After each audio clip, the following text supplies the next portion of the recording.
Senhor nosso Deus, Pai Santo, obrigado a Deus pelo privilégio de poder nos reunir com os nossos irmãos e cultuar ao Senhor.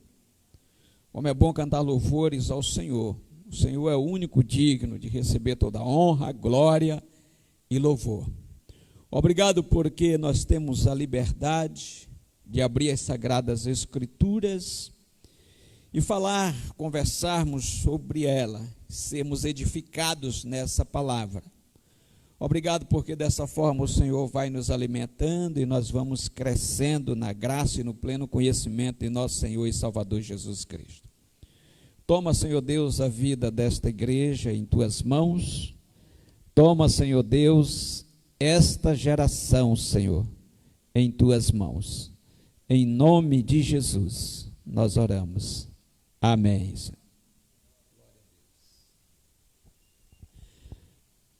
Queridos, lendo esse texto, eu escolhi um tema para essa mensagem, que é o seguinte: a minha geração não pode falhar.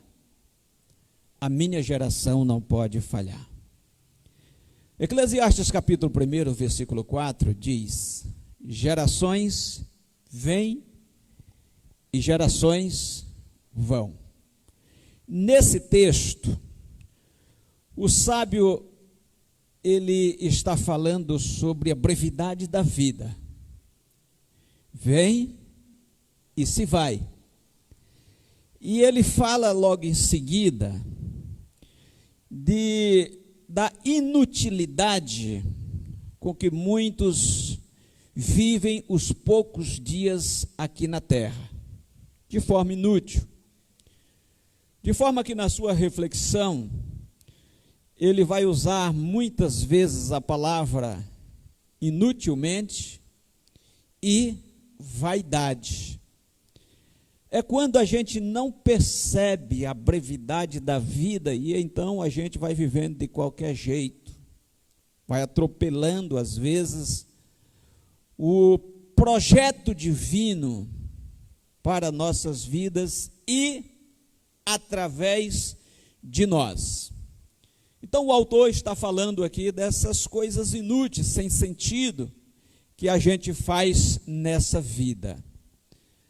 É importante a gente entender, nós entendermos que nós não podemos, de forma alguma, gastar a nossa vida inutilmente. Ou seja, sem cumprir o propósito de Deus. Não podemos simplesmente passar por esta vida. Agora, o que eu devo fazer para que a minha vida e a minha geração não passe inutilmente?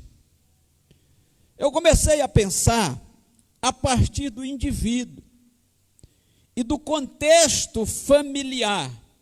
É mais fácil nós entendermos assim. Pensando a partir daí, nós observamos a estratégia de Josué.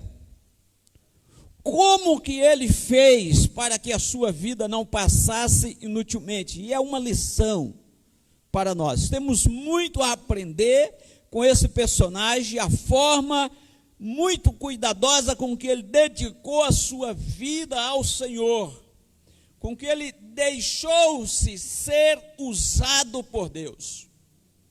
A história de Josué não começa no texto que nós lemos inicialmente, em Juízes capítulo 2, como vocês observaram, ali já está mais para o fim do que para o início.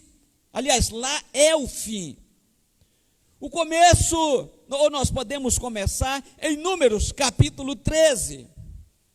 Nesse capítulo de Números, nós temos aqui o registro de 12 líderes, um de cada tribo de Israel, que Moisés enviou para espiar a terra que eles almejavam conquistar, a terra que Deus lhes havia prometido. Em Números capítulo 13, versículo 8, diz que Josué estava entre esses 12 líderes de tribos de Israel. Ele era o líder da tribo de Efraim. Está em Números capítulo 13, versículo 8. E qual era o nome dele? O nome dele era Oséias. Não era Josué o nome dele. Oséias, filho de Nun. No versículo 16, diz assim: são esses os nomes dos homens que Moisés enviou em missão de reconhecimento do território. A Oséias, filho de Nun, Moisés deu o nome de Josué. Aí vamos para o capítulo 14 de Números, que diz que os espias, aqueles líderes de Israel, eles foram ver a terra que eles almejavam conquistar. E eles voltaram com um relatório totalmente negativo, a ponto de deixar o povo amargurado e pedir para voltar para o Egito, para a terra da escravidão. De tão amedrontado que o povo ficou. Esse foi o relatório de 10 dos 12 espias. Ainda em Números capítulo 14, versículos 6 a 8, nós lemos ali que Josué, juntamente com Calebe, depois que eles perceberam que o povo ficou amargurado com o relatório dos 10, que foram com eles espiar a terra, o que eles fizeram? Eles rasgaram as suas vestes, e esse era um sinal de humilhação. Eles rasgaram a sua veste, tomaram a palavra e deram à nação de Israel uma palavra de fé, uma palavra de esperança. Oh, como nós precisamos nos nossos dias de uma igreja que haja como Josué e Calebe, de uma igreja que tenha uma palavra de fé, uma palavra de esperança, uma palavra que diz: nós vamos vencer porque o Senhor está conosco. O desafio é grande. 10 líderes deram um relatório que amedrontou o povo. Como nós temos visto nos últimos dias, nossa nação amedrontada por causa de tantas palavras negativas. O povo fica assombrado, me parece que vai além da realidade. Eu tenho dito aos amados, o fato nós não podemos negar, mas nós não temos nenhuma obrigação de vivermos amedrontados. Nós vivemos por fé, queridos, e não por vista. Quem conduz a nossa vida é o Senhor. No domingo passado eu preguei aqui dizendo que a nossa vida está escondida em Deus, amém? Então, 2 espias, Josué e Calebe, deram um relatório de fé. E o que aconteceu mediante aquele relatório que eles deram? Quiseram matar eles, queridos. Quiseram apedrejá-los. Porque eles deram um relatório: não, nós vamos conquistar aquela terra. Os moradores são grandes, são bem aparelhados, mas o Senhor está à nossa frente. O povo, que já estava amedrontado por causa do relatório dos 10, quiseram apedrejá-los por causa da sua fé, mas o Senhor não deixou. Aleluia. O Senhor não deixou, queridos. E no versículo 30, Josué capítulo 14, Números capítulo 14, versículo 30, o Senhor ainda garantiu que da multidão que saiu do Egito, somente Josué e Calebe entrariam na terra prometida. Muitos israelitas entraram, mas que nasceram no deserto. Porque daquela multidão que saiu do Egito, somente 2 entraram. Até Moisés morreu antes de entrar. Somente Josué e Calebe. Então vão observando aí quem era Josué. Em Josué capítulo 1, o versículo 1, 2 e versículo 5 diz assim: depois da morte de Moisés, servo do Senhor, disse o Senhor a Josué, filho de Nun, auxiliar de Moisés: que Josué se tornou, queridos? Auxiliar de quem? De Moisés, amém? Irmãos, qualquer pessoa Deus iria escolher para ser auxiliar de Moisés. Era um homem de fé. Josué era um homem fiel ao Senhor. E ele se tornou um servo exemplar do Senhor e um servo exemplar de Moisés.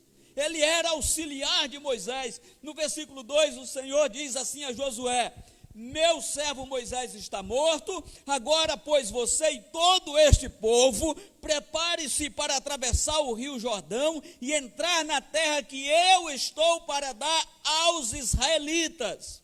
Ninguém conseguirá resistir a você todos os dias da sua vida. Assim como estive com Moisés, estarei com você, nunca o deixarei, nunca o abandonarei, amém? Somente, Josué, seja forte e muito corajoso, tenha o cuidado de obedecer a toda a lei que o meu servo Moisés lhes ordenou, não se desvie dela, nem para a direita e nem para a esquerda, para que você seja bem sucedido por onde quer que andar, amém? Então, queridos, o que nós devemos fazer, como nós devemos viver, para que no final a nossa vida não seja considerada como inútil? O que Josué fez? Ele serviu ao Senhor. Ele serviu ao Senhor de todo o coração. Aleluia. O Senhor quis contar com Josué e ele estava pronto para ser usado pelo Senhor. A segunda coisa que Josué fez, ele levou a sua família a servir ao Senhor. Qual é a primeira coisa? Para que a sua vida não seja considerada inútil no final, sirva ao Senhor. E cumpra a sua missão, levando a sua família a servir ao Senhor, anunciando Jesus Cristo, contando os feitos de Deus para a sua família, testemunhando para a sua família, os pais ensinando os filhos, os irmãos compartilhando, cantando entre salmos e hinos, louvando ao Senhor. Que a sua família seja a expressão viva da glória de Deus aqui na terra dos viventes. Aleluia. Então Josué, ele levou a sua família a servir ao Senhor. No capítulo 24 de Josué, no versículo 15, ele diz assim: eu e a minha família serviremos ao Senhor, amém? Eu e a minha família serviremos ao Senhor. E qual foi a terceira atitude de Josué, para que a sua vida não fosse considerada inútil? Primeiro, ele servia ao Senhor. Segundo, ele levou a sua família a servir ao Senhor. Terceiro, de uma vez que o Senhor o colocou numa condição de líder na nação de Israel, ele leva a nação de Israel a conhecer ao Senhor e a servir ao Senhor. No capítulo 23 de Josué, nós vemos ali Josué convocando todo o povo à obediência ao Senhor. O povo estava se desviando do Senhor para ir após outros deuses. Josué ia lá, dava uma palavra para o povo e ele lembrava ao povo dos feitos do Senhor na história de Israel. Vira e mexe, ele estava dizendo para o seu povo: lembra quem nos tirou do Egito.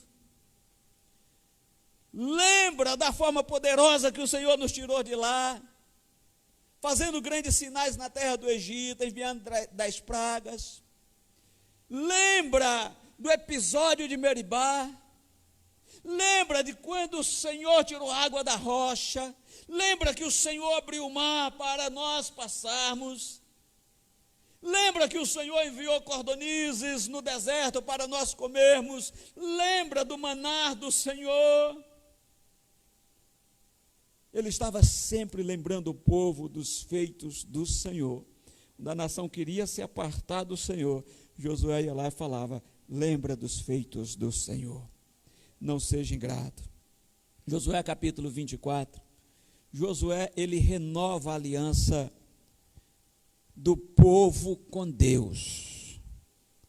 Queridos, a vida do povo de Israel foi de altos e baixos, acertos e erros.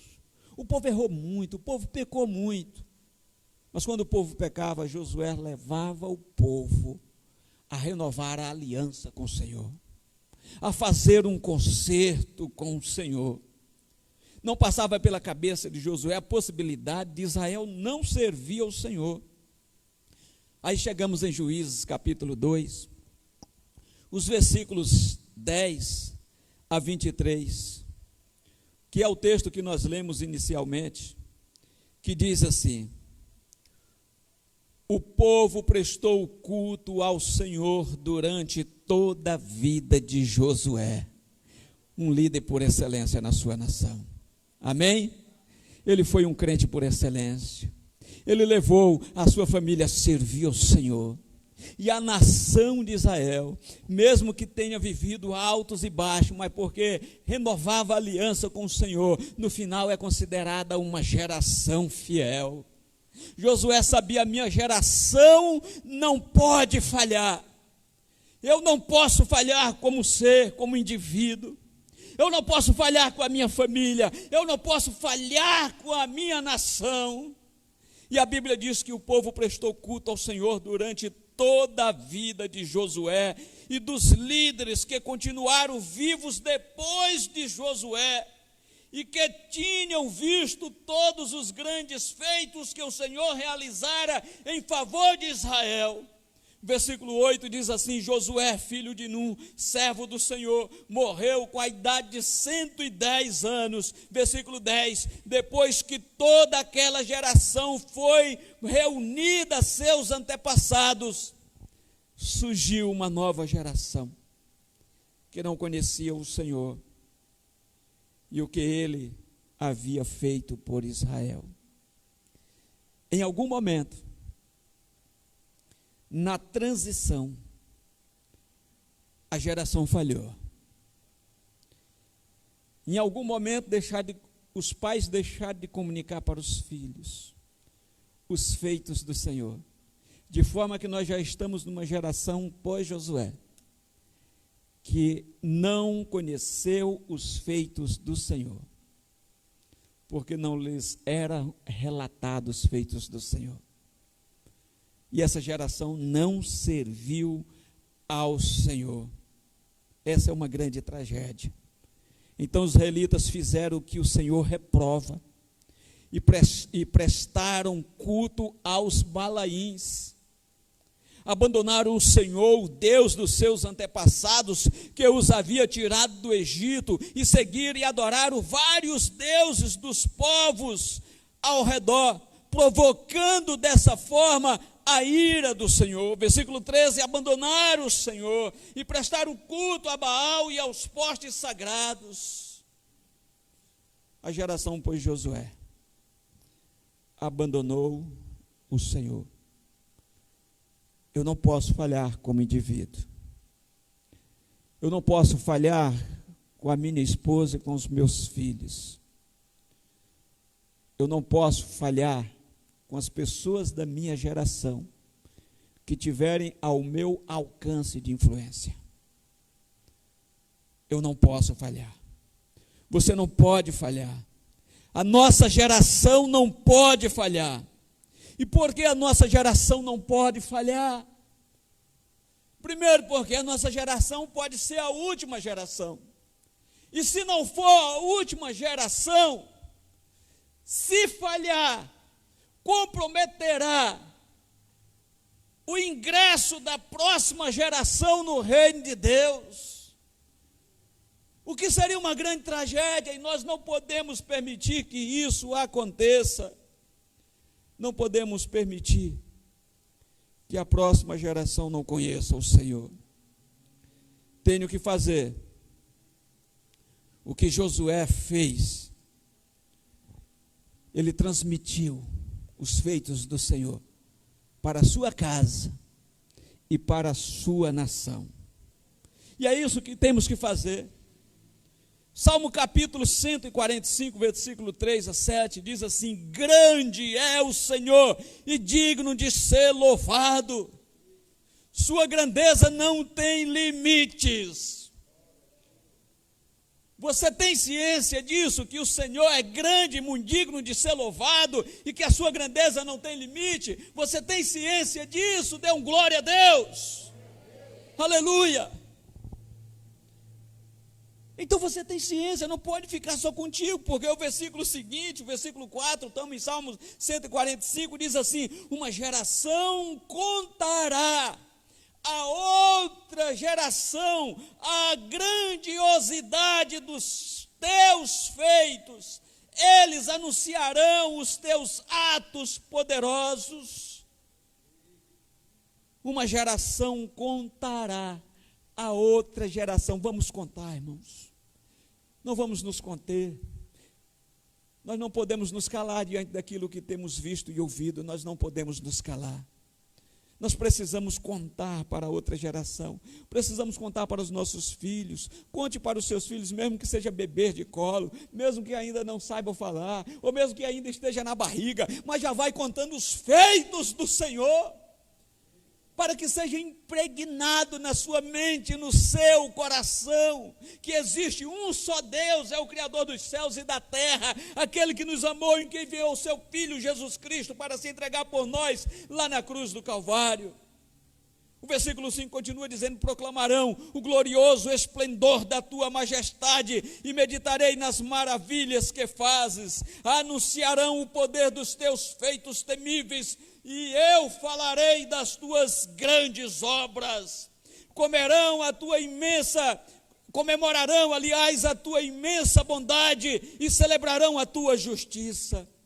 Aí nós vamos para o Salmo capítulo 102, o versículo 18, 19, 20, que diz assim: escreva isto para as futuras gerações, e há um povo que ainda será criado, louvará o Senhor, proclamando do seu santuário nas alturas. O Senhor olhou dos céus, observou a terra para ouvir os gemidos dos prisioneiros e libertar os condenados à morte. Aleluia. É o que temos que proclamar. O que o Senhor fez na tua vida, proclame. O que seria da sua vida sem o Senhor hoje, proclame. Nós temos um exemplo que deu muito certo, sempre dá certo. O exemplo de Timóteo. O apóstolo Paulo, falando a Timóteo, escrevendo a Timóteo, ele diz assim: recordo-me da sua fé, Timóteo, uma fé não fingida. Veja só, irmãos, a importância de transmitir de geração para geração. Uma fé não fingida que primeiro habitou em sua avó Loide e em sua mãe Eunice, e estou convencido de que também habita em você. Assim como Josué, Loide, a avó de Timóteo, cumpriu a sua missão. Certamente ela partiu e a sua vida não foi considerada inútil, porque ela seguiu os propósitos do Senhor. Eunice certamente partiu e não foi considerada inútil no seu modo de viver, porque ela serviu ao Senhor e transmitiu a fé. Ela deixou o legado da fé para a sua posteridade. Aleluia. E quem se tornou Timóteo um grande pregador, um jovenzinho que foi discipulado por quem? Nada mais, nada menos que o apóstolo Paulo. Se tornou um pastor em Éfeso, assumiu um grande desafio, e o seu nome está na memória.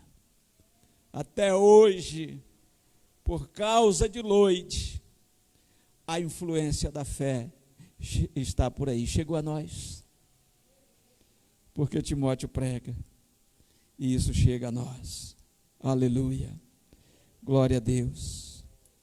Queridos, a Bíblia diz que Jesus, lá em Lucas capítulo 2, versículo 41 em diante, ele era levado pelos seus pais para o templo. Com 12 anos ele estava no templo. e muito bem ensinado.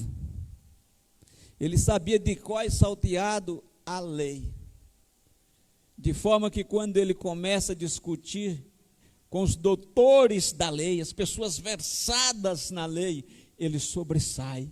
Os doutores da lei ficaram boquiabertos com eles. Olha só a influência de Maria e José na vida do menino Jesus. Levavam ele ao templo, mas em casa, no dia a dia, ensinavam a Jesus.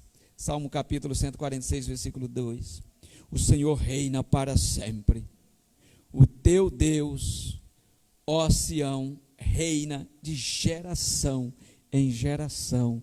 Aleluia. O Senhor reina nessa geração. Amém.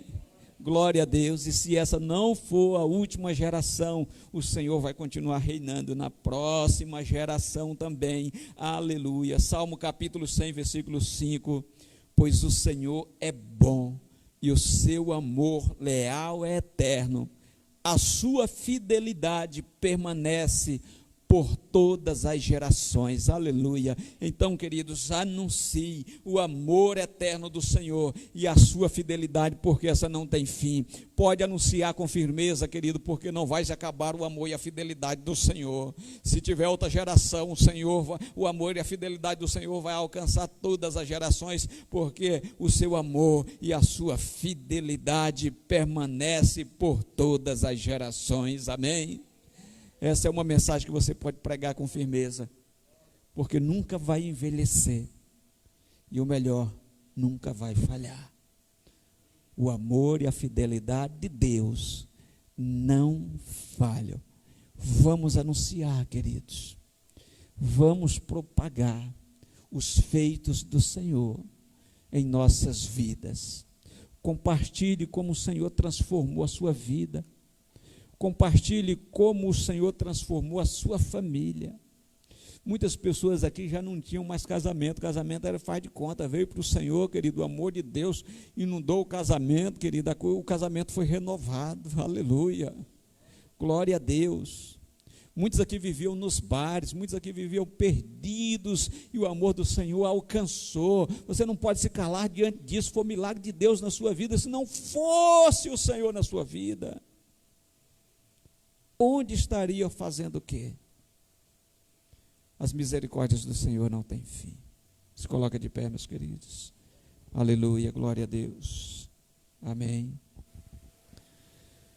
Oh Deus, Tu és maravilhoso, santo. Glória a Deus. O Ministério do Louvor já pode se posicionar aqui, que depois da oração nós vamos cantar outro louvor, para encerrarmos o culto nessa noite. Vamos orar. Comece você orando, querido. Diga para Deus: eu não quero, Senhor, simplesmente passar por esta vida. O Senhor Jesus Cristo chegou para a sua geração que pediu um sinal, e Ele disse assim: uma geração incrédula e perversa, que os meus filhos nem os seus filhos não sejam encontrados incrédulos e perversos. E portanto nós precisamos cumprir essa missão. Meu Deus, meu Pai, nós nos colocamos diante do Senhor neste momento, porque nós aprendemos, ó Pai, nessa noite, que a geração de Josué falhou, pecou, mas renovou a aliança contigo. E nós estamos aqui, ó Pai amado, e queremos renovar contigo nessa noite. Nos prostramos, ó Pai amado, diante da Tua palavra em reverência, acreditando, sabendo que essa palavra é a verdade, é o poder do Senhor para a salvação de todos. Dessa palavra que nos transformou, Deus, que gerou vida e esperança em nós. O Senhor é a nossa esperança, ó Pai, nos dê ousadia, Senhor Deus, para não falharmos, ó Deus, no cumprimento da nossa missão. Que possamos, ó Pai amado, cumprir a Tua vontade com ousadia, ó Pai. Anunciar os feitos do Senhor aos nossos filhos e os nossos filhos para a posteridade, ó Pai. Que a Tua misericórdia e o Teu amor alcance, ó Pai amado, a todos. Em nome de Jesus, ó Pai, que haja paz, meu Deus amado, nos termos dos lares dos teus servos, ó Pai. Que os teus servos continuem guardando a sua fé nesse tempo de dificuldades. Guarda, meu Deus amado, os lares dos teus servos desse vírus, ó Pai. Em nome de Jesus, ó Deus, oh aleluia. Em nome de Jesus, ó Pai, guarde a fonte de provisão dos teus servos, o seu emprego, ó Pai, o seu trabalho. Alguns que têm empresas, Senhor Deus, que eles continuem prosperando, pregando nas suas empresas, ó Pai, que continue sendo canal de bênçãos, ó Pai, em nome de Jesus, ó Pai. Mais uma coisa eu te peço, ó Pai, ó Senhor, nos dê toda a condição, fé, para guardar o nosso coração em Ti, para não sermos tomados pelo medo, pavor que está sendo disseminado nessa nação. Aqui, ó Pai amado, está a comunidade da fé. Aqui está a comunidade que tem um relatório positivo, que tem um relatório de fé. Uma comunidade que acredita que o tempo é difícil, sim, que o inimigo parece gigante, mas o Senhor, o eterno Deus, é o nosso Senhor, é o Senhor que peleja as nossas batalhas. E nós clamamos ao Senhor, meu Deus, nesse momento, ó Pai, pelas autoridades dessa nação, as autoridades constituídas, ó Pai, dê sabedoria, ó Pai, dê consciência, meu Deus, ó meu Pai, que todo império de trevas, ó Pai amado, que está, Senhor Deus, dominando os poderes constituídos, que caia por terra, em nome de Jesus, ó Pai, de forma que essa nação, ó Pai amado, olhe para o alto e veja que há uma esperança, há um Deus do céu que tudo pode fazer. Aleluia, ó Pai. Oh Deus, usa a tua igreja nesse tempo que a nossa nação tanto precisa dela, ó Pai. Que não seja uma igreja acuada, que não seja uma igreja amedrontada, mas uma igreja ousada, Senhor Deus, em fé, esperança e amor. Em nome de Jesus, em nome de Jesus, amém. Glória a Deus. Louvemos ao Senhor, igreja. Enquanto nós estamos louvando, os amados têm oportunidade de depositar dízimos e ofertas.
Amém. Graças a Deus. Para você que está em casa, que está preocupado em vir a um culto com relação à segurança, nós viramos a imagem aí para você ver o ambiente bem seguro, respeitando as normas. Então, se você vai no supermercado, você já pode observar que aqui é pelo menos 100 vezes mais seguro que no supermercado, né? Nós estamos fazendo tudo como se deve fazer. Amém? Então venha para o culto. Quarta-feira, às 19h30, sábado, às 19 horas e domingo, às 19 horas. Na quinta-feira, as células estão voltando ao normal. Os líderes vão orientando aí, fazendo na medida que dá para fazer. Levante suas mãos para o alto e diga: Senhor, glorifica ao Pai, ao Filho e ao Espírito Santo. Meu irmão e minha irmã, que toda sorte de bênçãos espirituais, advinda das regiões celestiais onde Cristo Jesus está sentado, esteja sobre a sua vida, desde agora e para sempre. Amém. Tenha uma excelente semana em nome de Jesus.